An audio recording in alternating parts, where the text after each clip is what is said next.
भाई बहन का त्योहार रक्षाबंधन शनिवार 9 तारीख को मनाया जाएगा। इसके बावजूद बाजारों में उम्मीद के मुताबिक रौनक नहीं लौटी। बाजार अभी भी सुनसान है। शहर के कई हिस्सों में राखियों की दुकानें तो है, लेकिन ग्राहकों की कमी ने बाजार को बेजान कर रखा है। रक्षाबंधन में अब कुछ ही दिन शेष है, लेकिन चोपड़ा के बाजारों में इस बार रौनक कम है। शहर के कई इलाकों में फैंसी राखियों की दुकानें सज चुकी है। बच्चों के लिए कार्टून राखियां, पारंपरिक राखियां और यहाँ तक कि ऑर्गेनिक राखियां भी दुकानों पर उपलब्ध है, लेकिन इसके बावजूद ग्राहकी कम है। इसका मुख्य कारण कम बारिश और उससे जुड़ी किसानों की आर्थिक तंगी।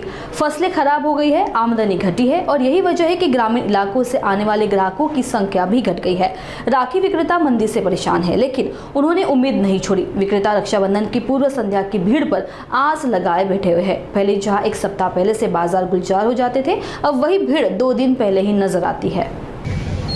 आता लोक वेळेवरती घ्यायला येतात सर्व सिजनेबल आयटम आणि सध्या काय पाऊस पण नाही आहे। वेळेत लोक शेतात पण गुंतलेले आहेत, कामं चालू आहेत, त्यामुळे वेळेवरती लोक आता गर्दी करतात सिजनेबल आयटमला।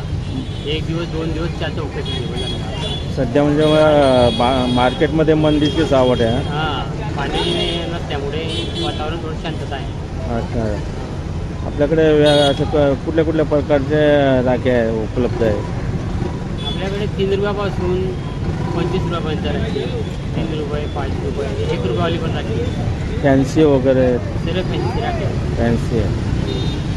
अजून 2 दिवसानंतर ग्राहक येईल असं अपेक्षा आहे। हां, शुक्रवार शनिवारच्या वेळेवरती लोक येतात। भाववाढ वगैरे काही झाले? भाववाढ झाली यावर्षी काही? भाववाढ काही नाही, 5% झालेली आहे, परंतु ग्राहक नाही आहे। ग्राहकाची वाट पाहावी लागते। वेळेवरती होतो आता अच्छा अच्छा सर्व सिजनेबल आयटम वेळेवरती होता।